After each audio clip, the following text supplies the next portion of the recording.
దేవుడే కానీ పూలు ఇస్తుంటే తీసుకుంటాడేమో కానీ అది రావణాసుడి ఆరాధన అవుతుంది, రాక్షస ఆరాధన. రాక్షసుడు ఏమిటి? వాడు ఇష్టమొచ్చినట్టు చేస్తుంటాడు, కోపంలో కూడా పూజ చేస్తాడు. వాడు ఏంటిది? మంచి జరగాలి, మంచిని మంచిగా చేసే ఆలోచన ఉండదు, చేయాలనే ఆలోచననే ఉంది. కానీ మన ఆరాధన అలా ఉండదన్నమాట. దీనాపరమయా దేవ, భగవంతుని వేడుకునేటప్పుడు దీనంగా ఉంటారు. అందుకోసమే మన వాళ్ళంతా కూడా కమెండింగ్గా ఎవరు అడగరు, ఇది చేస్తే బాగుంటుందండి, ఇది చేయాలండి, అర్థించినట్టు ఉంటుందట మనం మాట్లాడే విధానం. దాని గురించి వాళ్ళ పొద్దున ఒక సమాధానం చెప్పారు. ఎందుకు అంటే అర్థించే విధానం ఎప్పుడు సౌమ్య రూపంలో ఉంటుంది. అలా మనం భగవద్ ఆరాధన చేయాలి. దీనాపర మయాదేవ, మా దేవుడివి నువ్వు, మా దేవుడిని మేము ఎలా ఆరాధించుకోవాలి? సర్వ పాప హర ప్రభు. ఎందుకు ఇక్కడ ఎన్నో పనులు వదిలికొట్టుకుని ఇక్కడ ఎందుకు కూర్చున్నాం? ఇక్కడ కూర్చున్నవాడు సామాన్యులు కాదు, పెద్ద పెద్ద ఇల్లు ఉన్నవాడు, బాగా సంపద ఉన్నవాడు. కానీ ఈ 5 రోజులు అవి పక్కకి పెట్టారు. ఎందుకంటే స్వామివారి ఇచ్చినవి కాబట్టి అవి మన దగ్గరకు వచ్చాయి. వాటిని కాపాడుకోవాలి. మీరు కాపాడుతున్నారు, వచ్చేతరం వాళ్ళు కూడా కాపాడాలి, ఇంకా మీకంటే మంచిగా కాపాడాలి. ఆ సామర్థ్యత ఈ ఆరాధన వలన మనకు వాళ్ళకి ఏ మార్గం ఇవ్వాలనే ఆలోచన కలుగుతుందట.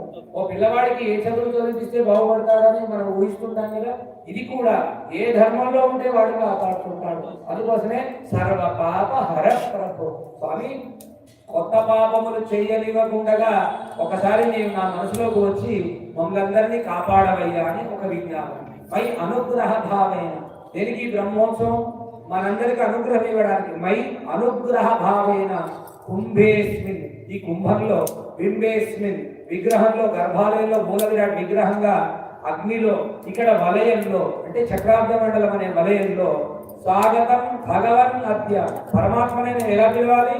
స్వామి 2 చేతులు పట్టుకొని ఒదిగి మా గుళ్ళకి రండి, మా ఆలయంలోకి రండి, మా యజ్ఞంలోకి రండి అని మనం పిలుస్తున్నాం. అదే బయట వాళ్ళనైతే ఇక్కడ రావయ్యా అంటే ఆయన వచ్చేస్తాడు. ఎందుకంటే పెద్దవాళ్ళు కాబట్టి పిల్లలు వస్తూ ఉంటారు. కానీ భగవంతుని అలా పిలవడానికి లేదు. స్వామి, మా యజ్ఞానికి మీరు రండి.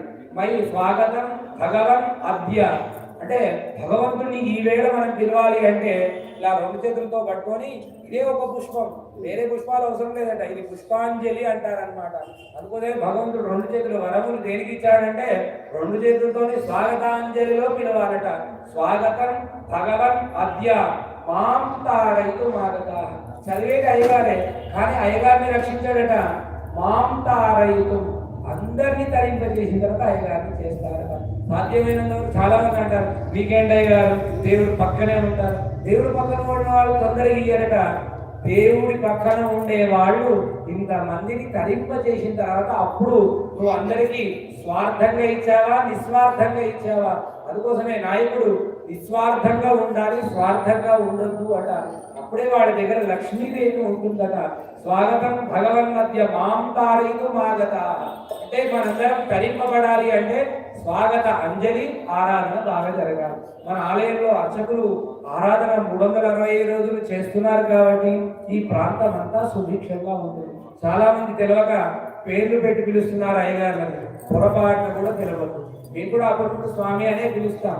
ఎందుకంటే అర్చకస్య హరిసాక్షాత్, అర్చనస్య అతిశయనాథ్, అతిరూపస్య బింబస్య త్రిభిస్సన్నిధో హరి.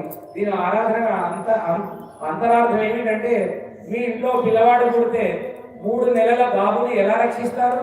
గట్టిగా పట్టుకుంటే కదిలిపోతాడు. మెల్లగా ఒక దూది లాంటి వస్త్రం మీద పెట్టి, ఎక్కువ పట్టుకోకుండా నడుము కింద కాళ్ళ కింద చేతులు పెట్టి ఉత్తగా గట్టిగా పట్టుకుంటే ఎర్రగా అయిపోతుందని కందిపోకుండా ఆలోచన ఎలా ఉంటుందో అర్చకుల వారు ఆ విగ్రహానికి అలా ఆలోచిస్తుంటారట. ఏది? అర్చనస్య అతిశయన, ఆయన కష్టాలు పడిన కష్టాలన్నీ ఆరాధన వల్ల పోతాయట. ఇది ఆయనకు కష్టం ఏమి ఇస్తున్నాం? రాముల వారికి ఏం కష్టం ఇస్తున్నాం? శ్రీరామనవమి పేరు చెప్పి పెద్ద పెద్ద గజమాలలు తెచ్చి ఆయన మెడలో వేశాం. ఆ ఒక్క గజమాల ఒక గంట సేపు ఎవరన్నా పెట్టుకొని మియాపూర్ దాకపోయేదానికి, మియాపూర్ కాదు ఇంకేంటి అక్కడ దాటగా నా కాడలు గుర్తుకుపోయి తీసి పక్కన పెడతాం. ఎవరు చూడండి కదా, వాళ్ళు చూసినప్పుడు వేసుకుంటాను అని ఆ బరువుని, ఆ బాధ్యతను పక్కన పెట్టిస్తుంటాం. అయితే ఈ ప్రపంచాన్ని ఆనందపరచాలని స్వామివారు ఆ గజమాలను మెడలో వేసుకొని, అరే ఎంత బాగా చేశారు ఆ అలంకారం స్వామివారిని, మనని ఆనందింపడానికే ఆ గజమాలలు. ఆ గజమాలతో స్వామివారు అందంగా కనబడితే మన మనసు నిండిపోతుందట. అందుకు